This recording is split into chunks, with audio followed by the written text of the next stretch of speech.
ఈ గవర్నమెంట్లో అన్ని వర్గాలు సంతోషంగా చెప్తున్నారు ప్రభుత్వం. మరి ఈ గవర్నమెంట్లో కాదు, ఏ ప్రభుత్వంలో కూడాను సంతోషంగా అయితే లేము. వాళ్ళు అంటున్నారు అది సూపర్ 6 హిట్ అని. సూపర్ 6 హట్ అయిందే తప్ప హిట్ కాలేదు.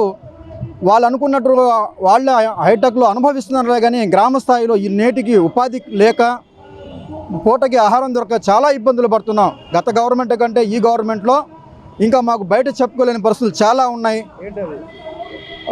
ఆత్మగౌరవానికి దిగజారిపోయినటువంటి పరిస్థితుల్లో మమ్మల్ని అనవసరమైన కేసుల్లో ఇరికించి సంబంధం లేని విషయాల్లో సమస్యలుగా సృష్టిస్తూ ఉన్నారు. సంక్షేమం పేరుతోనే కేవలం అది ప్రచారాలకి పత్రికలకి పరిమితం, కానీ వాస్తవంగా గ్రామ స్థాయిలో ఎటువంటి సంక్షేమాలు అందటలేదు పరిస్థితి. పవన్ కళ్యాణ్ డిప్యూటీ సీఎం అయ్యాక మీ గిరిజన జీవితాల్లో వెలుగులు నిలుగుతున్నాయంట. మరేం వెలుగులు మీరేం అలా మాట్లాడుతున్నారు? డిప్యూటీ సీఎం గారైన పవన్ కళ్యాణ్ గారికి రాజకీయ పరిపూర్ణత అనుభవం లేదు.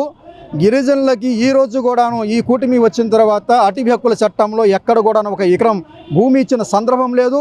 ఒకవేళ అటవీ హక్కుల చట్టం పట్టా ఇచ్చినా కానీ ఇలా మేము బోర్ వేసుకోవాలన్నా మోటార్ వేసుకోవాలన్నా మళ్ళీ పర్మిషన్ తీసుకోవాలి.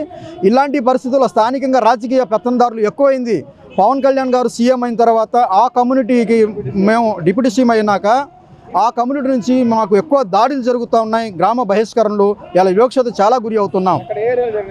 గుంటూరు జిల్లా ఇలా అనుపాలెం, అంచులవారిపాలెం, బెల్లంకొండ మండలం కానీ పల్నాడు ప్రాంతంలో చాలా వివక్షత గురి అవుతూ ఉన్నాం. ఎక్కడ కూడాను మేము సోషల్ మీడియాల ద్వారా బయటకు వస్తున్నాం తప్ప నిజమైనటువంటి పత్రికలు కానీ మీడియా మాకంటూ లేవు కాబట్టి బయట చెప్పుకోలేని పరిస్థితి.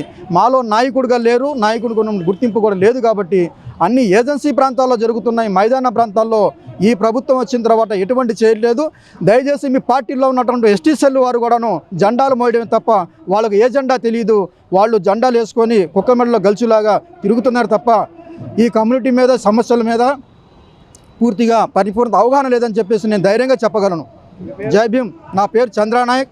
లంబాడి హక్కుల పోరాట సమితి ఆంధ్ర రాష్ట్ర వర్కింగ్ ప్రెసిడెంట్గా గత 30 సంవత్సరాల నుంచి ప్రజా ఉద్యమాల్లో ఉన్నాను.